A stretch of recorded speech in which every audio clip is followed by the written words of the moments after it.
Welcome to another Coffee with Samso.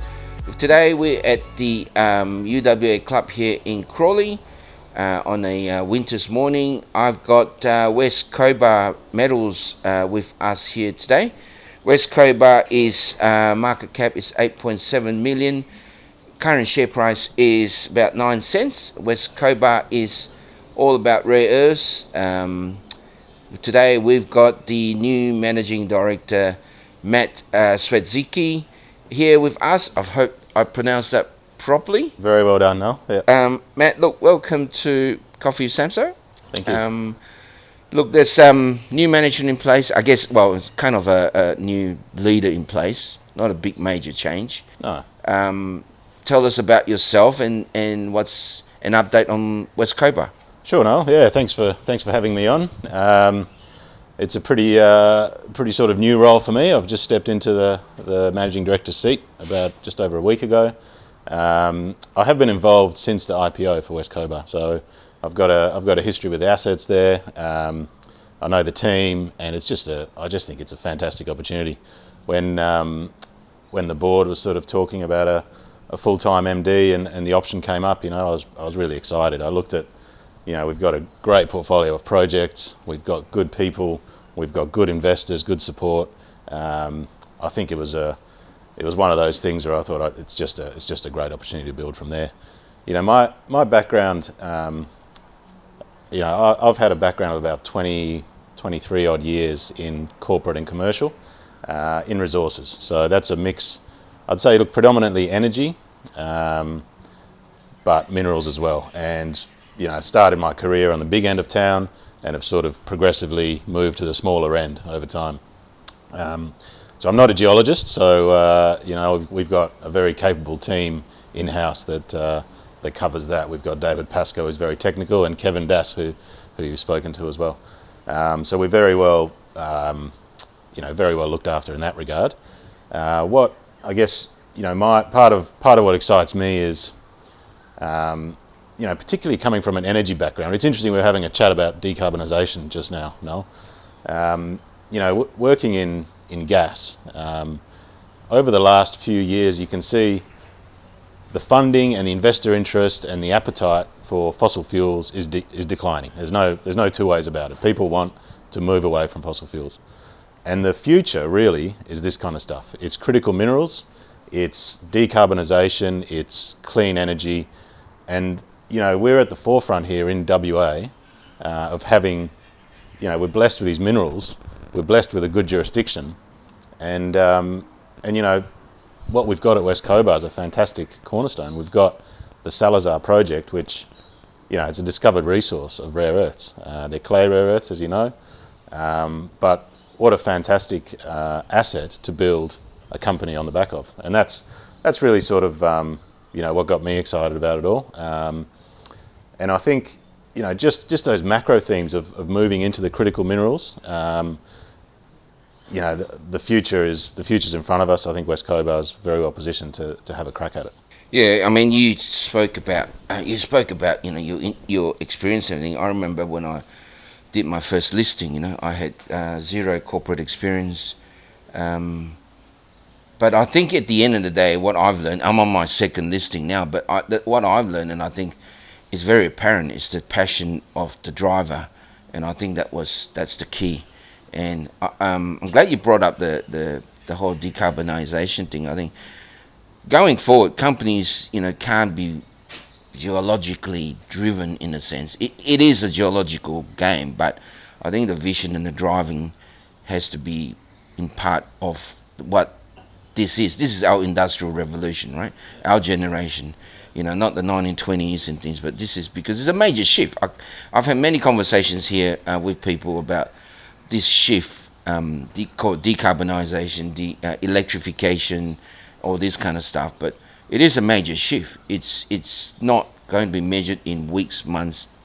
It's measured in decades, right? And I think that's the key. And rare earths, again, I've just come back from a couple of weeks trip into Southeast Asia, but it's really taking on there. I mean, they are the funny thing is they are very their business mind is all about building blocks, building, shipping, all this. Now they're starting to talk about minerals, and rare earth is one of them because that is the key, right? And look, we've had a conversation previously about who West Cobar was and your projects. Can you give us an update on what's happened since then? I think that's almost a month plus, and a few things have happened. So give us a update on your projects. Yeah, for sure. So, we've been focused on Salazar. As you know, that's the cornerstone project for the company. It's really interesting in that whole region. That whole region is opening up now. Everyone is looking for rare earth clays in that region. We've got a fantastic opportunity to be a global source of rare earths, and I think that's fantastic. I think it's awesome. We've got active neighbours on all sides. We're all working towards the same goal. We're quite lucky with Salazar that we acquired a project that had been privately sort of progressed and pushed along for a number of years. So, they handed over the keys to us. We've got a resource. It's reasonably high grade. It's one of the higher grade clays out there in Australia. It's got a number of advantages as we see it at the moment because, there's sort of co-product potential.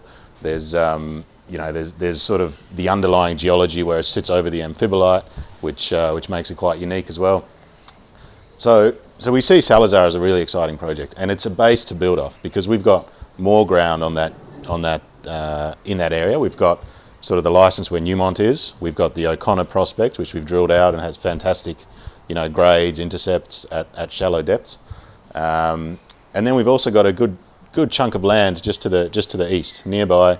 It's an asset we acquired. It's early stage, but it's a big chunk of land. So overall, I see the Newmont deposit where we've got the resource as a good base to build a really substantial project down there.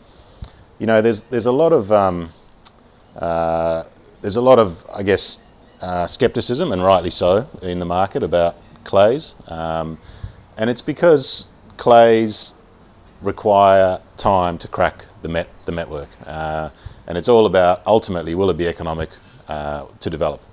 Now we believe we're on a very good footing to head down that path, but we've got a lot of work to do to prove that up. In the last sort of couple of months, probably since you spoke to Kevin, we've basically been really working with ANSTO. That's one of the key things for us.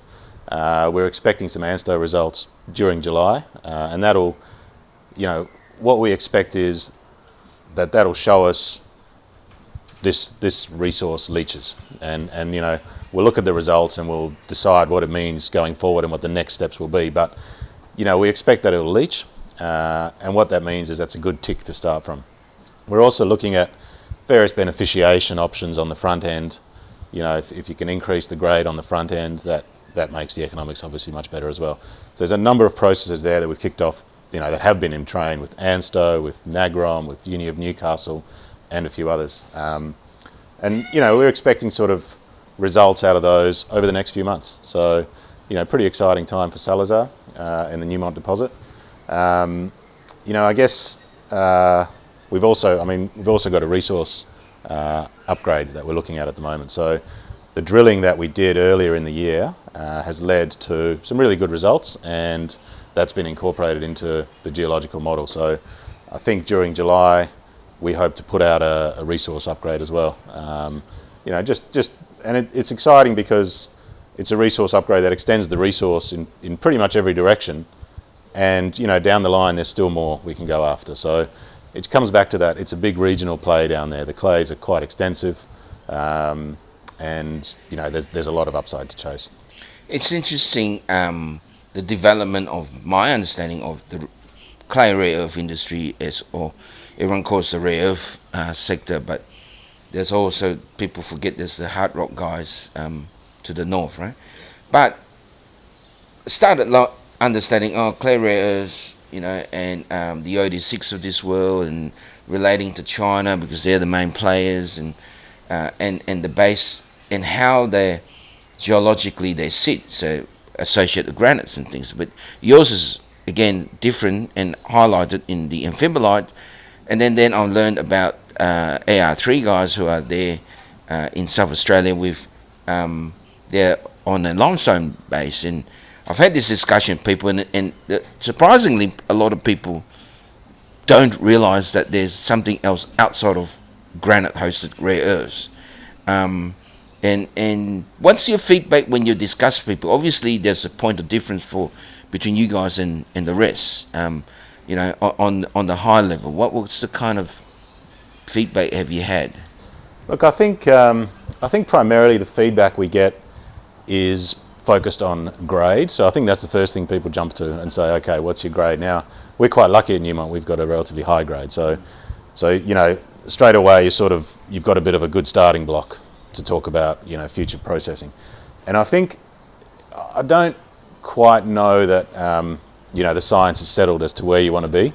You know, do you want to be over the granite? Do you want to be far away from the granite? You know, how do the clays weather? All that stuff. And I think you'll find there'll be different deposits. You know, and people will have success on various styles of clays. And I think the feedback is probably rightly so more focused on the grade and the leaching at the moment. But you know, all this will come into play, and yeah, you know, it is like you mentioned, AR3 and OD6, and you know, everyone's got a slightly different deposit, and I think that's the nature of the beast. You know, each deposit will need its own tailored met solution, and yeah. I think that's a learning curve that we're having, because we discuss about, you know, lithium exploration, that we're actually still very young in terms of understanding how to do it. Same as the rare earths. You know, and if you take gold, there's so many different forms of gold deposits, and as you pointed out rightly, everyone got to be treated slightly different. No one will denote everything, right? So, and that's why we do the met test. That's why the met test for. Exactly. Yeah. Look, I mean, the market is very turbulent. There's, you know, I tell people that the next boom, the legs will be longer. It's a kind of a up and down circle, but immediately everyone looks at the market now, the equity markets. And what's the feedback? What can you tell us? Because you're in the chair and you've talked to, you know, obviously I call them the money people. What's the feedback on the state of the market in reference to rare earths or whatever? I think everyone agrees the market's tough at the moment. You know, I think the sort of you know, there was sort of happy days a year ago, 18 months ago, when people were generally risk on, and so exploration, early stage projects were getting the capital they needed to progress. So I think those days have certainly paused for the time being. Feedback is that people in the market expect it to pick up later this year. So, you know, in terms of more appetite for earlier stage stuff, and hence more flowing into the junior sector. You know, we're definitely finding it patchy. It's hard to get, you know, it's hard to get people committed to buying now when they think, oh, I've still got another couple of months before the market bottoms, so I'll just wait for that period, you know. So there is a bit of that. I think the shining lights in the market have been lithium, and to a certain extent rare earths as well. And so, you know, we're reasonably, again, well positioned to hopefully take advantage of that in West Cobar. I think the rare earth clays are still struggling to get the recognition, but I think as we de-risk it going forward, hopefully that'll change a little bit. Your lithium project in Northern Territory, you just had an announcement. You guys just are starting out looking or exploring. Can you give us some info on that? Yeah, absolutely. So it's quite an exciting project. It's very early stage, but it's a big area, and there's some interesting geology there. You know, we're talking, I think it's 670 square k's, and it's virtually unexplored. You know, it's pretty sort of pretty green, you know, rainforesty country, right, in the Northern Territory. We're sort of 120 k's south of Core's ground. You know, obviously Core's been a fantastic success for the Northern Territory lithium sector, but there's other players having a good look around us as well. But this ground was picked up because the geology looked interesting, it hadn't been explored, and it had some potential for pegmatites. So, you know, we know there's some cover over the land as well, but we're hoping that we find the outcropping bits and can start our journey there, you know. And historically there has been some pegmatites hit in drilling. Of course they weren't assayed for minerals, you know, back in the day, but we we're having a good look. We've started the field reconnaissance. We've got a couple of guys up there now. They're going to go and look at all the targets they've identified. We're hoping to take some samples. We'll do some mapping, and in an ideal world, we get some positive indicators, and we can then think about the next steps, which hopefully would be drilling it out. How do you envisage people looking at West Cobar? We spoke about how the decarbonisation family title, you want to call it, critical metals and all this. How do you want investors to look at West Cobar in your eyes? I think I think I'd like people to see it as facing that future macro thematic of critical minerals. I think both rare earths and lithium are so key to the electrification of everything that, the way I see it, the world just needs a lot more of all those supplies. Again, we're lucky in Australia. We can go and look for these minerals. There are places, as you know, in the world that like the idea of electrification, but they don't want to look for it in their own backyard. So, I think what I'd like people to associate West Cobar with is, a play on that future thematic. And if we have success by de-risking our rare earth project, and moving it forward through development curve, if we have success through finding some lithium on our tenements, that is awesome exposure in that burgeoning thematic. That's how I see it. Going back to Salazar, you talk about de-risking and things like that. When I first came across the Salazar deposit, obviously, not many people out there in this sector have a resource. Not many have the grade that you have, because it's decent grade. In fact, above decent grade. You've got this potential alumina deposit on the top. So in my feeble mind, I'm thinking you must be something different to the rest of them, because it's not common. Do you think that do you feel that, or should we look as investors that your level of de-risking is at a better stage than the rest of the players? Not saying that you're better on anything, but just in stages. Do you think that can play a significance to the potential of the deposit? It's a really good question, Noel. I think we've certainly got a couple of key factors in our favour. We need to put the pieces of the puzzle together. Does the HPA fit into it? We've got a scandium zone in the resource as well. Do we focus on that as well? I think the challenge at the moment, the way I see it, is, there are a lot of rare earth projects. You see it every other day. Someone announces a rare earth hit. I guess the question is, how do you differentiate yourself from? But not many people have a resource. Not many people have a resource. Yeah, correct. So correct. There's a big gap between those two. Yeah. Sorry to interrupt. No, you're spot on, and I guess that's the advantage of the acquisition that we made. Yeah. We walked into a ready-made resource, and the challenge for us is to now elevate that into the limelight a bit more and make people realise that we are a little bit ahead of the curve. All these guys are snapping at our heels, and everyone has their own advantages, but for us, it's really about I would say, if you look at what we've got, I'd say we're undervalued. I know every MD will say that, but I think if you look at the comps, like you say, not many have resources out there, and we're certainly working hard to add to the resource, to figure out the met journey. So I think, we certainly have some unique characteristics now, and that's what I'm really focused on, drawing out over the next few months, I suppose. Yeah. Because one of the biggest conversation in this sector, and I went to the presentation AR3 and I said to them, okay, how do I know if I've got clay or ionic, right? And guys said, well, you can't unless you send it to the lab, right? So the level of understanding is poor in that sense. And a lot of people say, okay, well, these guys can't leach, it's no good. But so I'm thinking, okay, if I'm leaching less, maybe if I've got a lot of this, the volume will take care of, like, a smaller percentage. So could volume be I mean, I'm just asking the question.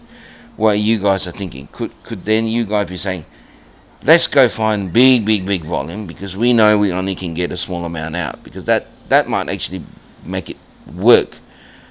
Is that okay to think that way? I think there's so many factors that come into it, and that's what we're going to narrow down going forward, because you've got volume is a part of it, but you've also got to take into account, for example, versus hard rock players, we'll have lower capex, we'll have lower mining costs. There's no crushing, no milling. So there's a couple of, as a sector, the clay sector is quite a different proposition to the hard rock sector. And then, do you need more volume? Well, potentially, but also there are other factors that come into it, like beneficiation, for example. So you might not need a big volume if you've got a good process of upgrading the in situ grade into maybe factors of what it was, and all of a sudden you're putting less material through the leaching process. So I think all those things need to work in combination, and we certainly haven't got there yet in West Cobar, but that's something we're working towards. Understanding which parameters influence it the most, and what's the optimal outcome. Do we need, what sort of resource do we need? Do we need hundreds of millions of tons, or, potentially I would expect that we don't. But it all needs to come hand in hand with the processing side of it. Yeah, I think without being, I have a lot of interest. Obviously, as I said, I had a lot of discussion recently with the Institute of Geology in Malaysia, and they're very keen to know because they've got some rare earths from the tin, but they're more monazite and ilmenite and things like that. And I think the jury is out. To me, the jury is out in terms of whether those that are kind of observed as clay, therefore you can't extract out, is not as good as ionic, because when I look at ionic, the volume's not so big. I think the jury is out because it's still very early stage, right? And as like everyone else who've been in the industry a long time, we kiss many frogs and they've turned to princesses, and vice versa, right? Yeah, correct. So correct. You never make a call because you just never know. Yeah. Look, that's true. I think if you look at again the Esperance region, we're surrounded by some motivated players, and everyone's chasing that met solution. And I think it's an interesting space to watch. I think over the next year or two, there'll be some real breakthroughs, and the whole region could end up being a fantastic source for the world. So, you're right. How much of it is ionic, how much of it isn't. But it'll come down to how you leach it, right? You're gonna be using different solutions, and I think to me, I look at it fundamentally, it's got to be economic, right? That's what you're working towards. Will it make money at the end of the day? How do you get to the point where you're making money? It's a combination of the capital costs, the operating costs, and obviously the operating costs of the reagents you're using through the network as well. So it's all those things. It's, in an ideal world, we'd be solving that really quickly and getting to that point really quickly. We've got a journey in front of us, but I think, as you pointed out, some of the key building blocks are there for us to start off, and that's where we're at the moment. Ideal world's the key word to be used, I think. Look, news flow. What's the news flow for you guys going forward? So look, we've got strong news flow on Salazar, number of key milestones. We're hoping for some wins on the Northern Territory. We've certainly got a good potential there. We've also got our project in Nevada, which we're pretty excited about. You may have seen the announcement. We received a letter in regards to the claims that we've staked there in Nevada. Look, the board is reviewing that letter with our US lawyers. So there's not much I can say about that, but we'll obviously keep the market updated on that regard. Another thing that we haven't even touched on at all, but we've still got a West Cobar area, right? That's what we listed the company on the back of. We might put a drill hole into the main project there, because our initial drilling campaign didn't have the results we wanted, but we do know it's a big mineralised system there. So, with something we're considering now. Do we, do we go after this or not? If we do, it'll be a low-cost thing, but I don't know if you want to walk away from a big mineralised system too early. Julimar was a third-tier project. Just thought I'd remind you.